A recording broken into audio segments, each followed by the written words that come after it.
Κύριε Ζητά, αγαπητό κοινό, σας ευχαριστούμε πολύ για την πρόσκληση εκ μέρους του Διευθυντή και εμένα. Είναι εξαιρετική τιμή που βρισκόμαστε εδώ μαζί σας σήμερα και με ένα ίδιο κοινό. Το όνομά μου Βασίλης Θεοφιλόπουλος, είμαι αστυνομικός διευθυντής ενεργειακού αξιωματός ελληνικής αστυνομίας και υπηρετώ στο Κέντρο Μελετών Ασφάλειας ως αποσπασμένος τέλεχος τα τελευταία περίπου 2 χρόνια. Βασική ενασχόλησή μου στο Κέντρο Μελετών Ασφάλειας είναι η προστασία των κρίσιμων υποδομών, των υποδομών ζωτικής σημασίας και κυρίως των ευρωπαϊκών. Και το λέω αυτό γιατί υπάρχει λόγος, θα σας εξηγήσω στη συνέχεια της παρουσίασης, να καταλάβετε λίγο τη διαφοροποίηση μεταξύ των ευρωπαϊκών και των εθνικών υποδομών κρίσιμης σημασίας. Και θα ήθελα πραγματικά να ευχαριστήσω και τον κύριο Μουλίνο, γιατί οι όλες οι δράσεις του ΚΕΜΕΑ στο κομμάτι αυτό βασίζονται σε μια οδηγία του 2008, την 114, η οποία ουσιαστικά η οδηγία τώρα που παρουσιάστηκε αποτελεί μια εξέλιξη και θα δείτε ότι πιθανότατα σε κάποια σημεία ίσως να βρείτε κάποιες ομοιότητες. Απλά σας διαβεβαιώ, δηλαδή, γιατί έχουν πραγματοποιηθεί πάρα πολλές συζητήσεις για το θέμα αυτό, ότι η μία δεν ακυρώνει την άλλη. Ουσιαστικά δηλαδή θα συνεχίσει να ισχύει και η δεύτερη οδηγία. Λίγα λόγια για το ΚΕΜΕΑ, για όσους δεν το γνωρίζετε. Ιδρύθηκε με τον νόμο του 3387 του 2015. Είναι ένα νομικό πρόσωπο ιδιωτικού δικαίου και υποπτεύεται από τον αναπληρωτή Υπουργό Εσωτερικών και Διοικητικής Ανασυγκρότησης. Έχουμε διοικητική αυτονομία και ουσιαστικά είναι ένας φορέας αυτοχρηματοδοτούμενος. Δηλαδή, ό,τι έσοδα αυτή τη στιγμή υπάρχουν στο κέντρο είναι από δράσεις του κέντρου και ουσιαστικά βασιζόμαστε σε αυτό για τη συνέχεια των δράσεων που έχουμε. Αναφορικά τώρα με τον ορισμό του ΚΕΜΕΑ ως εθνικό σημείο επαφής. Όπως προαναφέρθηκε, υπήρξε η οδηγία η 114 του 2008, όπου σε συνέχεια της οδηγίας έπρεπε να οριστεί εθνικά σημεία επαφής σε αντιστοιχεία και με την οδηγία που παρουσιάστηκε πριν από λίγο. Το ΚΕΜΕΑ λοιπόν ορίστηκε ως το εθνικό σημείο επαφής και βρίσκεται, όπως βλέπετε, επίσημα με το άρθρο 10 παράγραφος 1 του 2039 του 2011 και ουσιαστικά μία από τις βασικές δράσεις στο πλαίσιο της οδηγίας αυτής είναι να συντονίσει την εξέταση των ζητημάτων προστασίας ευρωπαϊκών υποδομών ζωτικής σημασίας εντός της ελληνικής επικράτειας με τις αρμόδιες αρχές των λοιπών κρατών μελών. Είναι το άρθρο 10, παράγραφος 2. Εδώ θα θέλουμε να δείτε λίγο και να διαφοροποιήσετε τι είναι ευρωπαϊκή υποδομή ζωτικής σημασίας και τι είναι εθνική. Και βλέποντας λοιπόν τον ορισμό που προκύπτει από την οδηγία, οι ευρωπαϊκές υποδομές είναι εκείνες που βρίσκονται εντός της εδαφικής αρμοδιότητας ενός κράτους μέλους, των οποίων η υποβάθμιση, η διακοπή λειτουργίας θα έχει σοβαρό αντίκτυπο για τη χώρα και ταυτόχρονα θα επηρέαζε ένα ή περισσότερα άλλα κράτη-μέλη της Ευρωπαϊκής Ένωσης. Η σοβαρότητα των επιπτώσεων εκτιμάται στη βάση οριζόντιων κριτηρίων που αναφέρονται σε επιπτώσεις από οριζόντιες εξαρτήσεις και επιπτώσεις σε άλλες κατηγορίες υποδομών.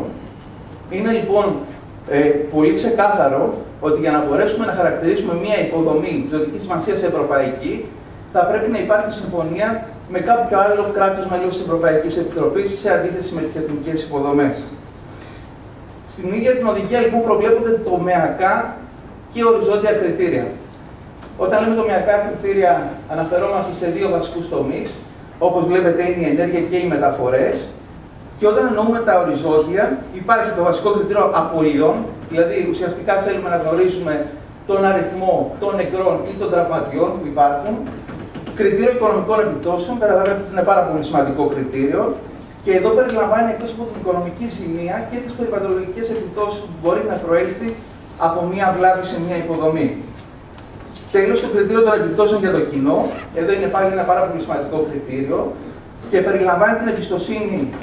Μάλλον θα λέγαμε, αν κλονίζεται η εμπιστοσύνη του κοινού, η διατάραξη της κοινωνικονομικής ζωής και η απώλεια υπηρεσιών ζωτικής σημασίας.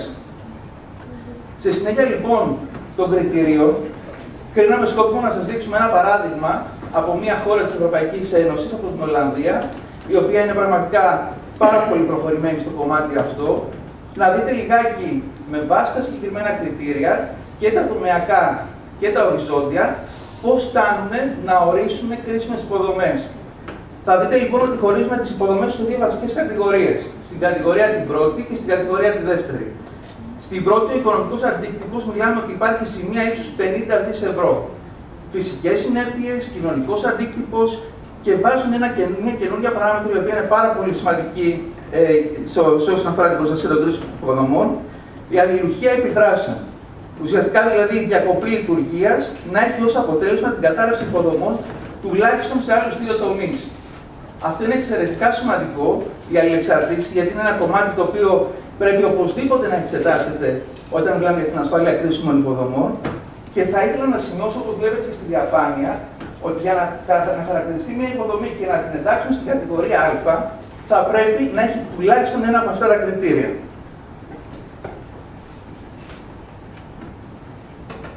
Στην κατηγορία Β, βλέπετε ότι αλλάζουν τελείως έτσι τα ποσά δηλαδή. Μιλάμε ότι υπάρχει οικονομικός αντίκτυπος με 5 δις ευρώ, φυσικές συνέπειες πάνω από 1.000 άνθρωποι νεκροί, σοβαροί τραυματίες, και ο κοινωνικός αντίκτυπος είναι πάνω από 1.000 άνθρωποι προσβαλλόμενοι με ψυχολογικά προβλήματα ή βασικά προβλήματα επιβίωσης. Αναφορικά τώρα με ένα σχέδιο για την προστασία υποδομών ζωτικής σημασίας. Υπάρχουν κάποιες βασικές αρχές που θα θέλαμε να τις έχουμε σε κάθε περίπτωση. Και αυτό είναι ότι δεν μπορούμε να μιλάμε για προστασία κρίσιμων υποδομών όταν δεν υπάρχει ένα ισχυρό εθνικό νομικό πλαίσιο. Είναι πάρα πολύ σημαντικό, βάσει αυτού του πλαισίου, να ρυθμίζονται όλες εκείνες οι διαδικασίες, κυρίως στη συνεργασία μεταξύ των αρχών και των διαχειριστών των υποδομών, για να είμαστε σε θέση να καθορίζουμε, όπως λέμε και στο δεύτερο bullet, τους ρόλους και τον καταμερισμό των αρμοδιοτήτων μεταξύ των αρχών και των operators, των διαχειριστών των υποδομών. Και βέβαια είναι θέμα να αναλυφθούν δράσεις για το κομμάτι αυτό, το οποίο από τη μία πλευρά έχουμε ένα πλάνο διαχείρισης κινδύνου σε εθνικό επίπεδο, αλλά από την άλλη πλευρά έχουμε και έναν ολοκληρωμένο σχεδιασμό ασφάλειας σε κάθε υποδομή χωριστά, το οποίο αυτό είναι ουσιαστικά και αρμοδιότητα της κάθε υποδομής ξεχωριστά. Θα λέγαμε τώρα για τη συνεργασία μεταξύ των αρχών και των διαχειριστών. Τουλάχιστον η εμπειρία έχει δείξει, θα ξεκινήσω από τον κύκλο, ότι οι αρχές έχουν καλύτερη κατανόηση της γενικής εικόνας.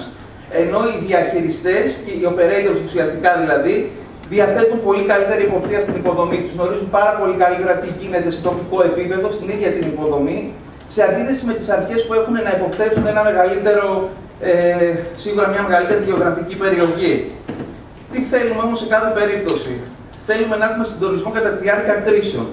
Αυτό είναι εξαιρετικά σημαντικό, δηλαδή θα πρέπει να προβλέπονται ρητά και πιθανότατα βασισμένα σε εθνικό νομικό πλαίσιο η συνεργασία και πώς συντονιζόμαστε οι αρχές με τους operators κατά τη διάρκεια εκδήλωσης μιας κρίσης.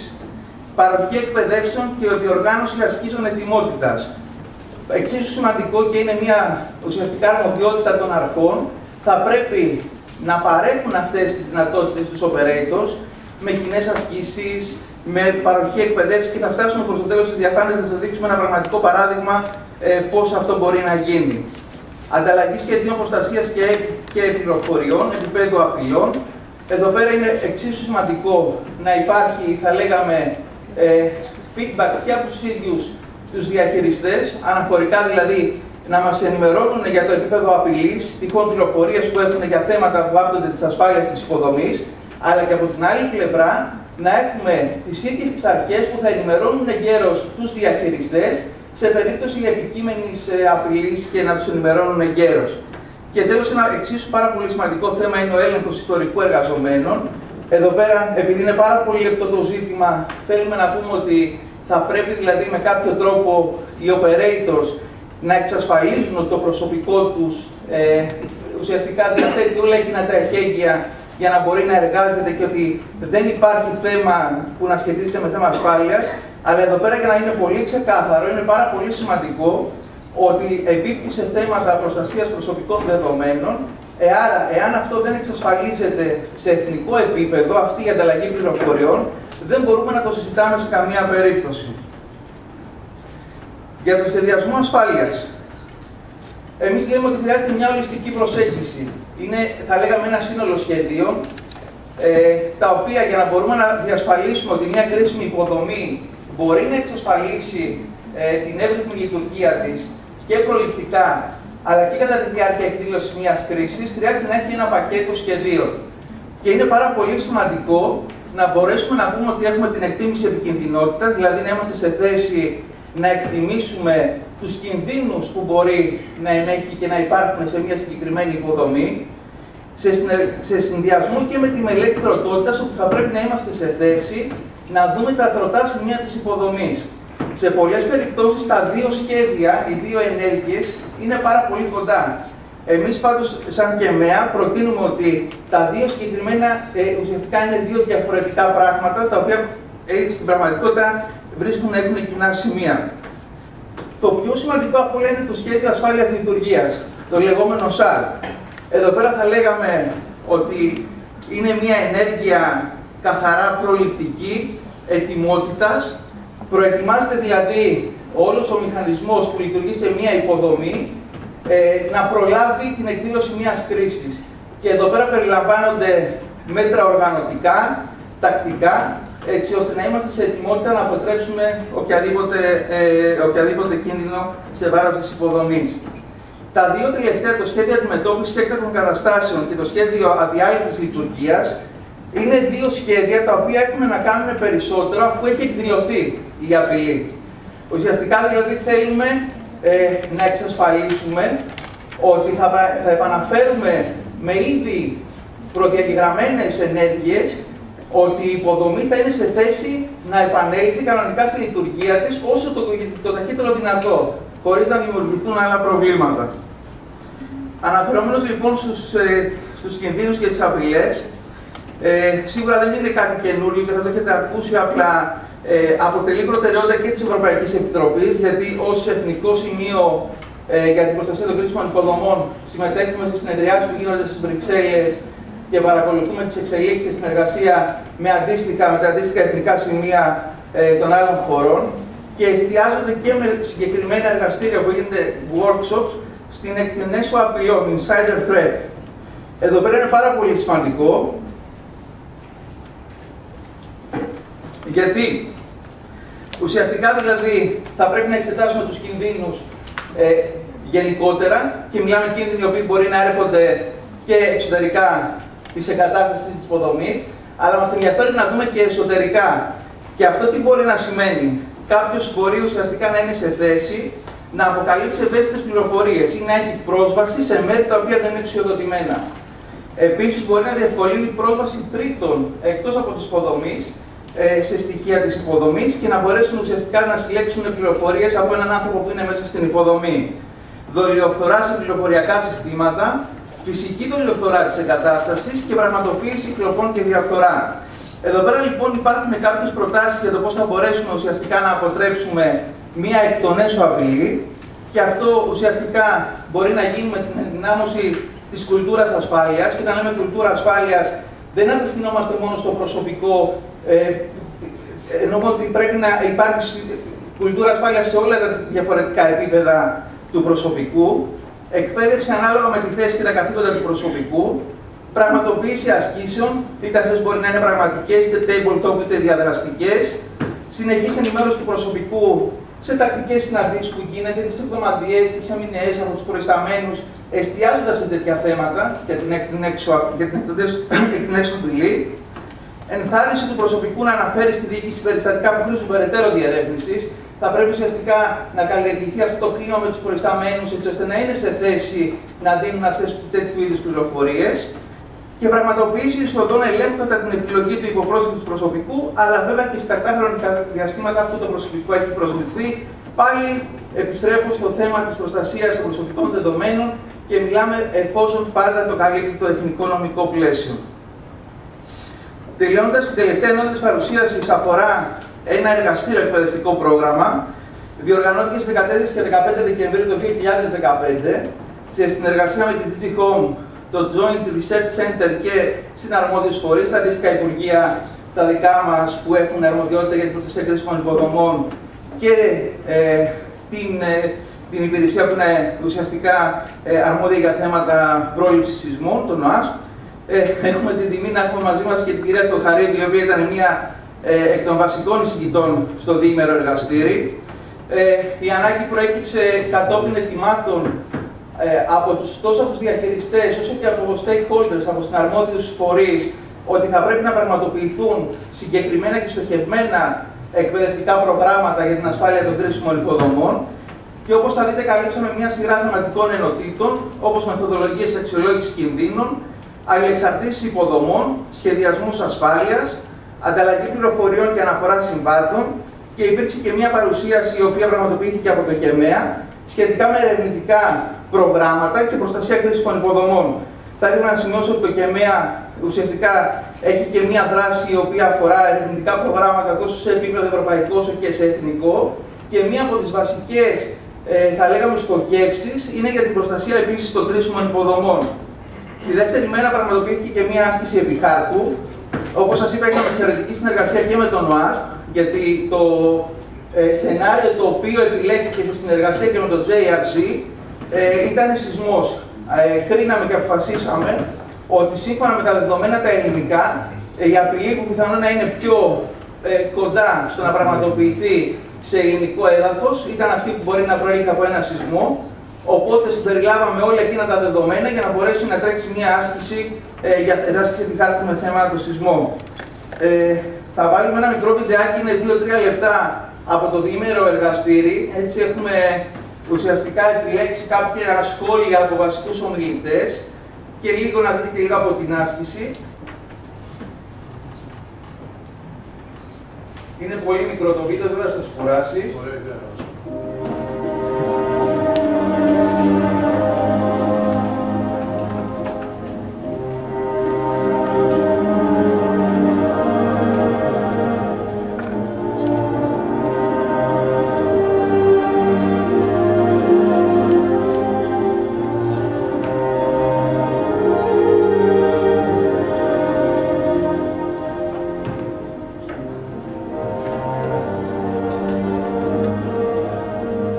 Σας υποδεχόμαστε με χαρά σήμερα στις εγκαταστάσεις του ΚΕΜΕΑ στο διήμερο εκπαιδευτικό πρόγραμμα για την προστασία των ευρωπαϊκών κρισίμων υποδομών που διοργανώνουμε σε συνεργασία με τις αρμόδιες υπηρεσίες της Ευρωπαϊκής Επιτροπής, τη Γενική Διεύθυνση Εσωτερικών Υποθέσεων και Μετανάστευσης και το Joint Research Center.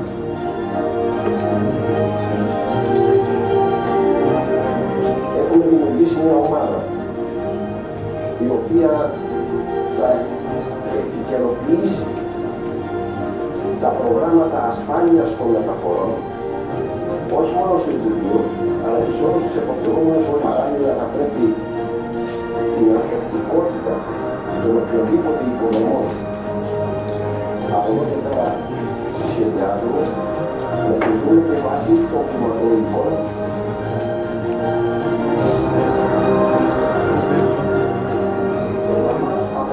Προστιθέμενη αξία τόσο από το πλήρως των συνδιοργανωτών, την υψηλή εμπειρογνωμοσύνη των ομιλητών και τη μεταφορά του ευρωπαϊκού εκτιμένου, όσο και από τη σημερινή παρουσία και συνέχεια του δημόσιου και ιδιωτικού τομέα, μέσα από τη συζήτηση και την ανταλλαγή βέλτιστων πρακτικών πάνω στο κοινό στόχο προστασίας των υποδομών ζωτικής σημασίας και ευρύτερα της κοινωνικο-οικονομικής ζωής των πολιτών. DG Home, who leads the fight of CIP, as I said, with the technical support of the Joint Research Center, is keen to help other member states develop similar initiatives.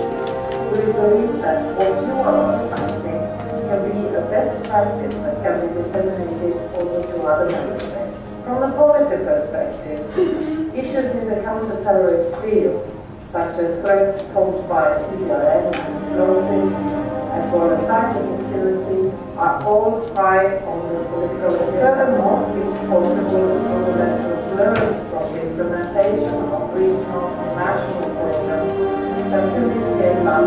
We see this training activity as the beginning of a journey that more member states will take. We hope that others will also benefit from your experience. And finally, I would therefore like to wish you a very successful training, and we hope that the workshop will contribute to the improvement of the protection of critical infrastructures in Greece, and that your example will help us to improve such activities in the future. So good luck with the training.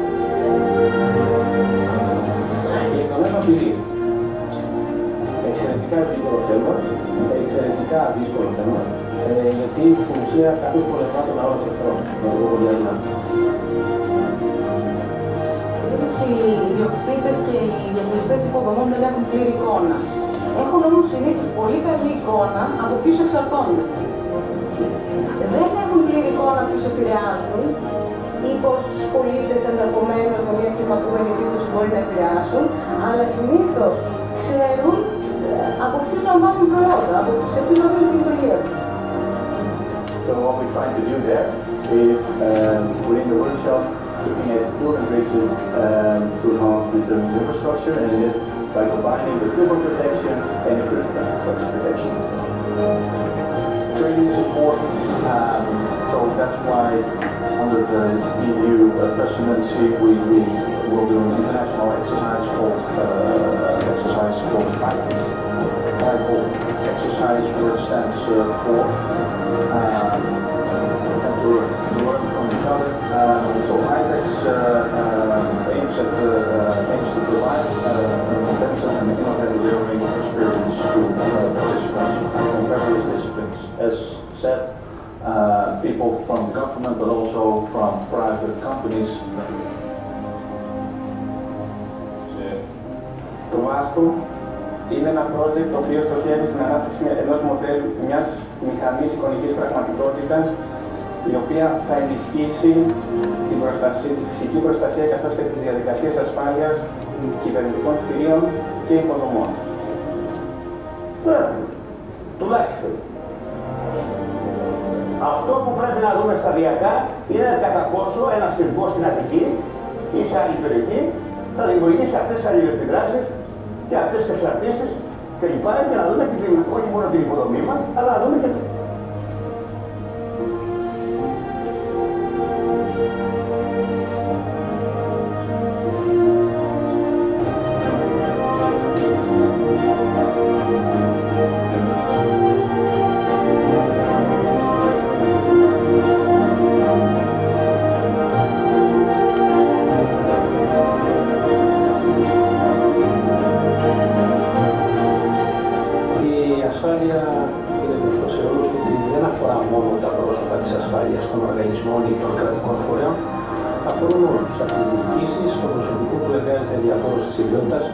Άρα λοιπόν η πρώτη σύσταση που θα ήθελα να σας κάνω είναι όσο το δυνατόν να μπορέσετε να ενεργοποιήσετε περισσότερο κόσμο στους χώρους που εργάζεστε.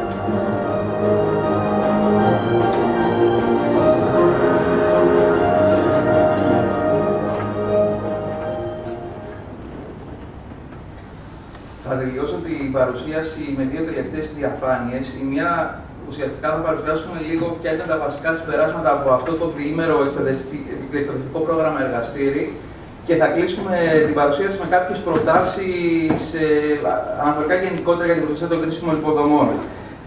Συνεπώς, φάνηκε πολύ ξεκάθαρα κατά τη διάρκεια του διημέρου ότι πρέπει να μιλάμε για σχεδιασμό ασφάλειας υποδομών ζωτικής σημασίας, χρησιμοποιώντας μια κοινή γλώσσα, δηλαδή να μπορέσουμε όλοι να καταλάβουμε τις έννοιες, όταν παραδείγματος χάρη λέμε resilience, ανθεκτικότητα, τι σημαίνει, όταν λέμε protection, τι μπορεί να είναι. Να έχουμε ουσιαστικά όλη μια κοινή γλώσσα για να μπορέσουμε να έχουμε έναν καλύτερο σχεδιασμό.